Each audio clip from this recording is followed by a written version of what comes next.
일본이 지배당하고 있다. 당장 수년 내에 엄청난 외교 문제로 발전할 듯. 일본 정부는 국내의 외국인 토지 명의를 확인하다가 적지 않게 당황하고 있는 국면이 펼쳐지고 있습니다.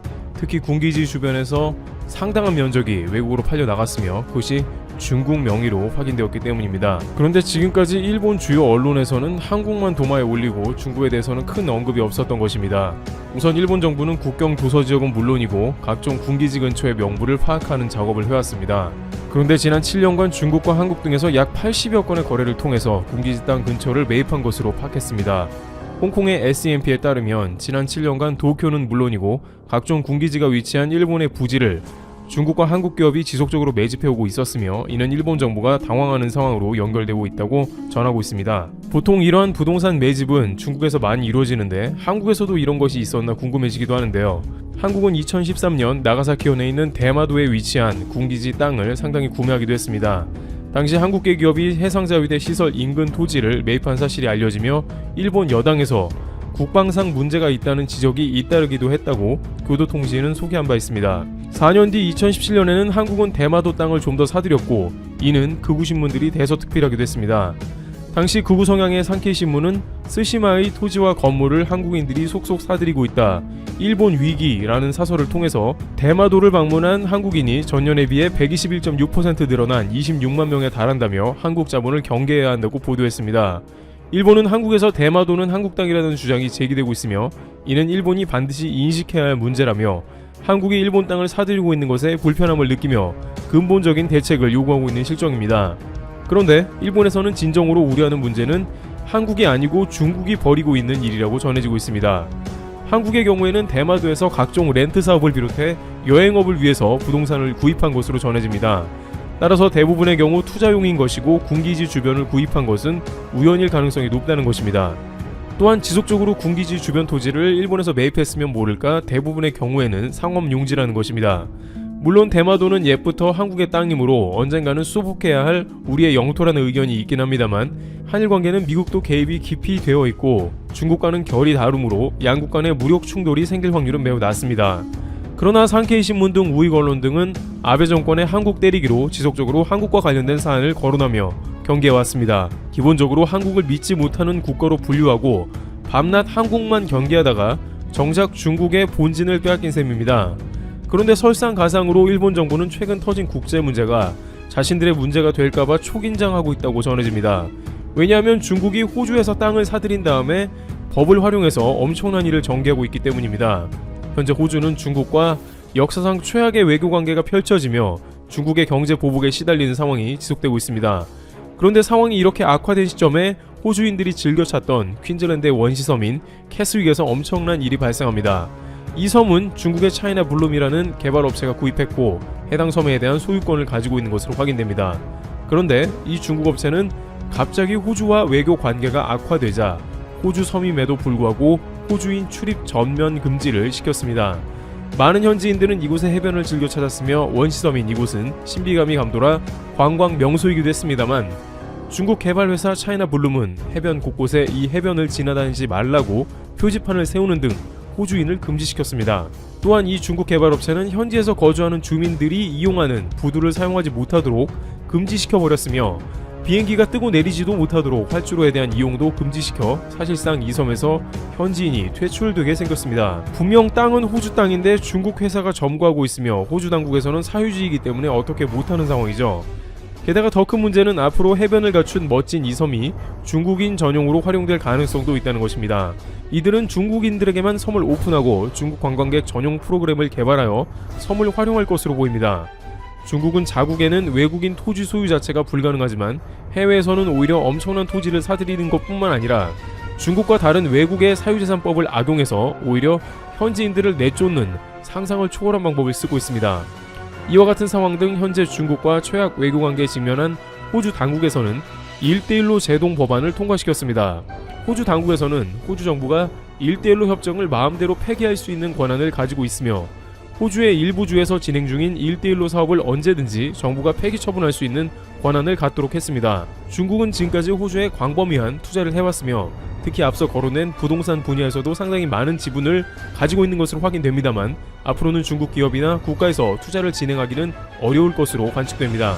따라서 이와 같은 흐름은 일본 당국에 있어서도 적지 않은 시사점을 안기며 큰 부담으로 작용할 것으로 보입니다.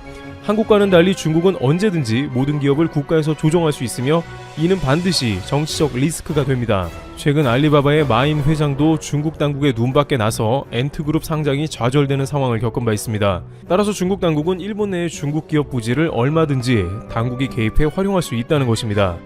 가령 일본 군기지에 대거로 포진한 중국 기업 부지를 통해서 중국은 일본 자위대를 항상 감시할 수 있으며 때론 일본에 주둔한 미군까지 동시에 파악이 가능합니다. 실제로 그런 일이 거의 일어날 뻔한 일도 있었는데요. 한 중국 기업은 이미 2016년 당시 미군이 주둔하는 오키나와 남부의 2.4헥타르 면적의 땅을 사겠다고 했습니다. 그러나 최종적으로 오키나와 시의회가 이를 거절했는데 자칫 중국의 오키나와 미군 기지는 물론이고 센카쿠와 가까운 오키나와 토지를 그대로 내줄 뻔한 일이 된 것입니다. 중국은 센카쿠를 밥 먹듯이 드나들고 있기 때문에 이러한 토지 매입은 일본의 등골을 서늘하게 합니다. 따라서 언제든지 중국이 대규모로 사들이는 토지들이 일본인이 출입 불가능한 영토로 탈바꿈하여 중국의 외교적 알박기가 될지 아무도 모른다는 것이죠. 또한 군기지뿐만 아니라 홋카이도를 비롯한 다양한 지역에 중국의 영토 매입은 계속 진행 중입니다. 그러한 장소 역시 언젠가는 일본인들이 자국 영토임에도 불구하고 출입 못하게 될 수 있다는 불안감을 줍니다. 호주와 중국 외교 갈등에서 그러한 사례가 등장했으므로 얼마든지 중국발 정치 리스크가 커짐을 의미하는 것이죠. 그런데 한편으로는 한국에서도 이것을 남의 일로 치부하고 웃어넘기면 절대로 안 된다는 의견도 제기되고 있습니다. 특히 최근 한국의 최서단에 위치한 경리열 비열도가 하마터면 중국에 단돈 20억 원에 팔릴 뻔한 일도 있었습니다. 중요한 것은 서해상의 중국 불법 조업의 50% 정도가 경리열 비열도 인근에서 이루어지고 있었다는 것이며 한국에 있어서는 매우 중요한 포인트입니다. 만약 경리열 비열도가 중국인 손에 들어갔다면 한국 땅임에도 불구하고 해당 섬에는 불법 어선들이 들끓을 가능성도 배제 못하며 엄청난 골칫거리가 될 뻔했습니다. 2014년에 국토교통부가 경리열 비열도를 외국인 토지거래 제한 조치를 내렸으며 현재는 다행히 한국 당국은 경리열 비열도에 저반시설 설치 등 전략적인 중요도를 부여하는 작업을 진행 중입니다. 그러나 많은 이들은 특히 중국에 대해서 외국인 토지거래 제한 관련한 법안을 확대해야 한다는 목소리를 냅니다. 중국과 수천 킬로미터 떨어져 있는 호주도 중국의 자본이 침탈하여 다방면으로 괴롭히고 있는 상황이 이어지는데 지리적으로 가까운 한국은 좀 더 많은 중국인들이 토지와 건물들을 사들일 수 있기 때문입니다. 예를 들어 중국의 일부 부동산 취득이 늘어가면서 안 그래도 치솟는 집값 등에 부정적 영향을 끼치게 되며 한국의 큰 면적을 소유하는 중국 관련한 기업들이 늘면 나중에 해당 지역에 중국 관광객을 제외한 한국인들이 사실상 소외되는 일도 생길 수 있습니다. 이미 중국은 캄보디아, 미얀마를 비롯한 다양한 지역에 침투를 해서 해당 지역을 카지노화했으며 현지에 거주했던 상인들도 중국인들이 와봤자 중국 상점만 들어가 이용하기 때문에 직업을 잃거나 현지를 떠나게 되는 일이 생겼습니다. 그러나 중국 관영신문은 한국과 1대1로를 추진한다며 한국과 협력을 강조하면서 은근한 압박을 하고 있습니다.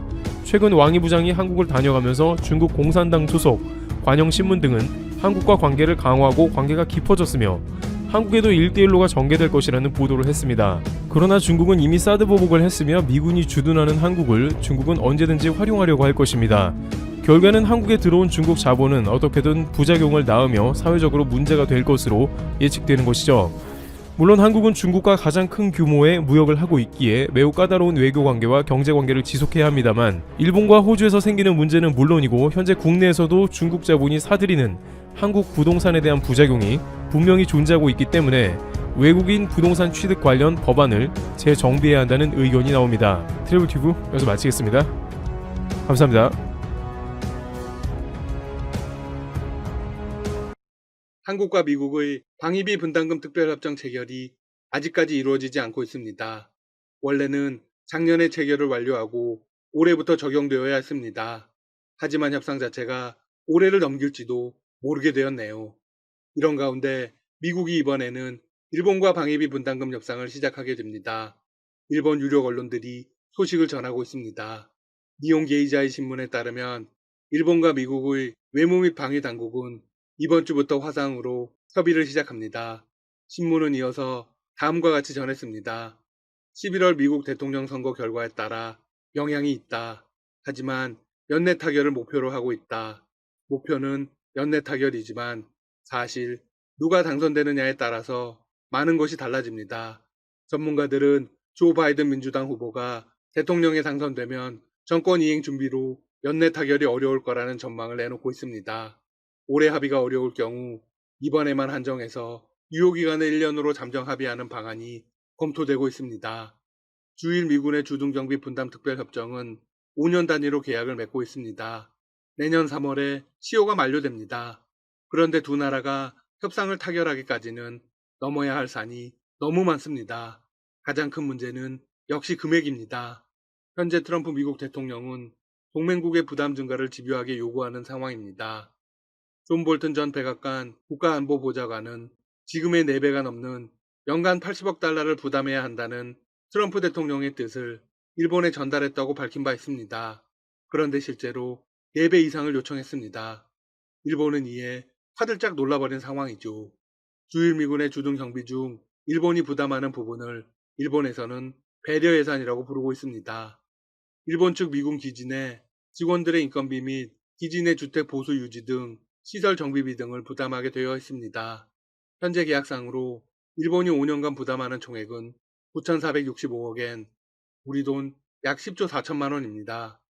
연간으로 따지면 1,983억엔, 우리 돈 약 2조 1,790억 원입니다.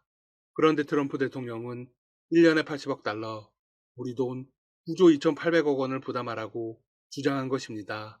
사실상 엄청난 금액입니다. 일본은 서둘러 방안을 모색하고 있습니다.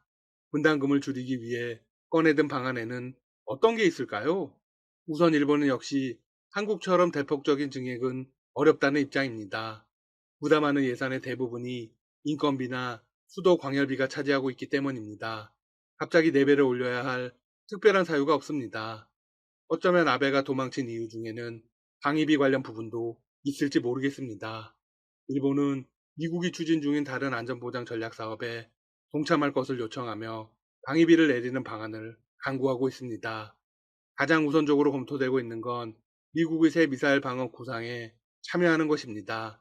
미국은 300km에서 1000km 고도의 1000기 이상의 소형 위성을 투입하는 방안을 추진하고 있습니다. 이는 여러 언론을 통해서 많이 전해진 소식이죠. 우주 저궤도에 감시 위성을 쏘아 올려 저고도로 날아오는 적 미사일을 탐지 및 추적하겠다는 구상입니다. 이 소식에 중국과 러시아는 발끈하고 있습니다. 자신들을 감시하기 위한 목적이라는 게 뻔하기 때문입니다. 그런데 이 정책에는 천문학적 비용이 들어갈 것으로 예상됩니다. 우리 돈 11조 이상이 들어갈 것으로 예측되고 있습니다. 일본은 자신들이 위성 일부의 생산과 발사를 맡아서 미국 쪽의 부담을 덜어주자는 계획을 가지고 있습니다.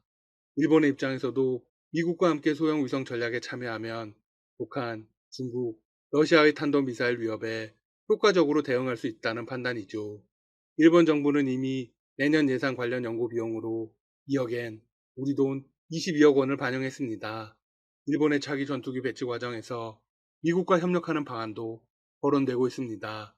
일본은 주력 전투기 F2를 대신하는 차기 전투기를 2035년부터 배치하는 것이 목표입니다. 일본이 주도적으로 개발하되 레이더에 포착되지 않는 스텔스 기능이나 조종 성능을 높이는 전자기기 시스템의 경우 미국의 업체와 계약하겠다는 것입니다.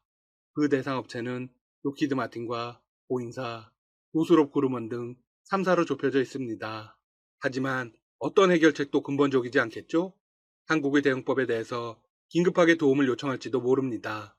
한편 방위비 문제가 다 정리되지 않은 상황에서 마이크 폼페이오 미 국무장관은 일본, 호주, 인도의 외교장관을 불러놓고 중국과 맞설 것을 촉구했습니다. 지난 6일 미국, 일본, 호주, 인도 4개국의 외교장관이 일본 도쿄에서 쿼드 구성과 관련한 회의를 열었습니다. 쿼드는 4개의 나라가 연합해 중국의 해양 패권 확대를 견제하는 것입니다. 명목적인 목적은 자유롭고 열린 인도태평양을 실현하기 위한 결속을 강화하자는 것입니다. 최근 다양한 분야에서 기존의 국제질서가 도전받고 있다. 쿼드는 국제질서를 더욱 강화하겠다는 목적을 공유하며 더 많은 나라가 참여하기를 바란다.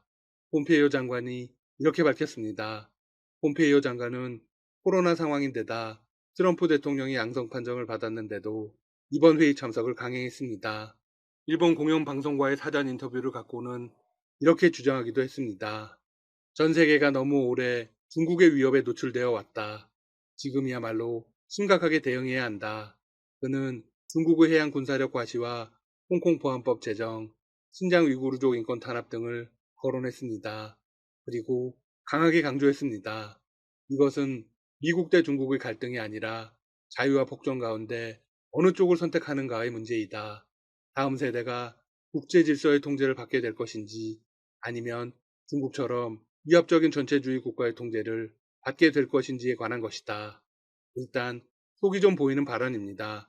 폼페이오 장관은 방위비와 관련한 이야기도 언급했습니다.